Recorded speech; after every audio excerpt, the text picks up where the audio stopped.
આગળ વાત કરીશું ખેડાથી ખેડાના નડિયાદ પીજી ચોકડી નેશનલ હાઈવે 48 નજીકથી ખેડા એલસીબી પોલીસે ₹2.34 લાખના મૂલ્યના 23 ગ્રામ 450 મિલીગ્રામ એમડી ડ્રગ્સ જપ્ત કરી ધરપકડ કરી હતી।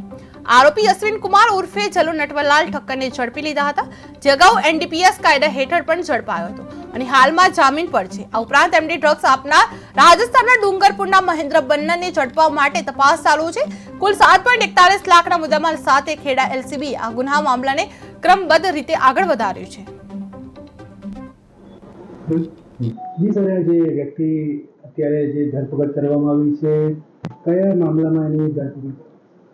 ગઈકાલે સાંજે જ્યારે એલસીબીની ટીમ એ વાહન ચેકિંગમાં હતી એ દરમિયાન તેઓને એક બાતમી મળેલી કે ટાટા હેરિયર ગાડીમાં જે શખ્સ છે અશ્વિન કુમાર જલો ઉર્ફે જલો ઠક્કર એ પોતાની ગાડીમાં